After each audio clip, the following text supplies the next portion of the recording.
Hello again. So today we're gonna talk about when to take the NCLEX.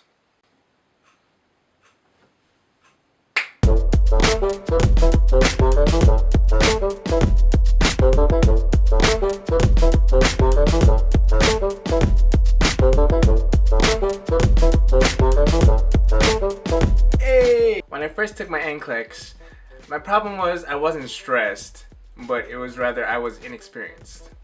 When I say unexperienced, meaning I didn't have as much exposure and I didn't have as much experience on taking difficult questions. When I say difficult questions, I mean, easier questions are like being able to identify, oh, what does this do? Or, or what does that do? Or where is this located? But, harder questions refer to how can you apply this information that you already know, and then how do you put it critically? Critical thinking. Those are harder thinking questions. At least those are harder or difficult questions. So yeah, that was the reason why I failed my first time. I went through all the questions and I thought it was alright. I actually didn't think it was so bad. I got through the exam in like an hour and a half or hour 45 minutes and I finished at 76 questions. So at 76 questions, the computer already knew whether or not I was competent. Competent? Incompetent. I was incompetent. So what now? I just want to mention some reasons why you may want to hold back taking the NCLEX. Now, I'm not trying to scare anybody by, or trying to second guess themselves when pushing back the NCLEX, but if you still haven't yet applied for your ATT, or if you still haven't applied for taking the NCLEX at all, or you're planning to take it in the near future, I just want to mention some things you want to consider before you start applying or start, paying for your exam, and things in that nature. Number one, crisis. If you got something going on in your life and it messes with your head, you most likely won't be able to think straight. Breakups, which is what happened to me my second time. Breakups, death in the family, or any other kind of drama or any kind of tragedies going on in your life. When you take the NCLEX, you got to be able to just be able to look at your exam, take it, and only think of the exam and not have all these things running through your head. Yeah, I doubted myself my second time. I had so many thoughts going through my head. So yeah, that was number one. Number two, so you want to take your NCLEX, but you got to know what you can about your NCLEX. So ask about your friends, or look it up online and see what else you can find out about the NCLEX, what it entails. They can't exactly say what was on the exam. They signed like a non-disclosure agreement or something like that. Signed like a contract saying that we won't say what was on the exam, otherwise something will happen to us in this sense if we violate that contract. But the NCSBN, the company that makes the NCLEX, they put like a blueprint on their website which tells you, what's on the exam and, what's in this order, at least what percentage of material is used on this exam or for this portion of the exam. And to tell you the truth, it doesn't help much. For me anyway.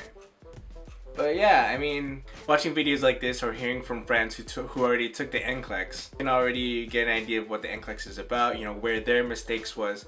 That's one of the reasons why I do this, is because if I could share with my friends or share with my classmates or anybody else watching this video, how I did on my NCLEX the first few times, and I failed. Of course, I don't want anybody else to fail, so if I could, help anybody else out, to make their experience much better than my own, I would love to do. So yeah, know your exam, what you're getting yourself into, and where other people fell so that you don't make the same mistakes. Number three, you gotta know your timing.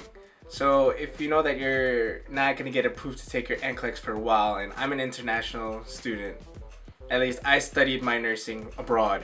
I took my program from the Philippines. So I knew that I still had to go through things like CGFNS and then still apply to the Board of Nursing and then go back and forth before I actually took my NCLEX. I graduated March 2015. I got my transcripts in May and I got approved to take my exam in September. If you're the type of person that needs the kind of like a long-term review, where you just do a little bit of everything every day, if you know that you need to be a little more intense, you just gotta know the way that you study and how to time your exam. Getting approved is awesome, and being able to set up your day is great. It even adds a little pressure, a little stress, a little anxiety, which can be good, if you put it in the right way. If that works out for you, great. If you need a little stress in your life, if you think that you can review as much as you can within a month's period of time and then take your NCLEX, by all means, go right ahead. Your ATT only lasts a few months, at least in certain states. I'm not too sure what states last that long, but I know that in New Jersey and I believe in Florida, your ATT only lasts for 3 months. But in places like California, my friends have been saying that their ATT lasts for a year. This time around, after failing my second time, I'm just reviewing at my own pace. Ideally, I would like to, review most of May and, get things in a better, how much more can I really review? I can still review a lot, but I still want to be able to finish everything soon, and I don't want the stress over me that, the exam is right around the corner, I don't have to tell anybody when my exam is, because there are people that will ask when my exam is, and I can just keep the exam date out of my head and I can just focus on reviewing. My strategy right now is review as much as I can, review what I can, understand what I can, get more experience on answering questions, and then when I'm ready, I'm just gonna send for my ATT, take my exam as soon as possible, and probably not have to tell anybody. In the meantime, when people ask, I'll just say I haven't set up a date. And then when I actually do set up a date, I would hopefully be approved within 1 or 2 weeks, and I'd be ready to take it right then and there. But that's all I have to say. Ciao.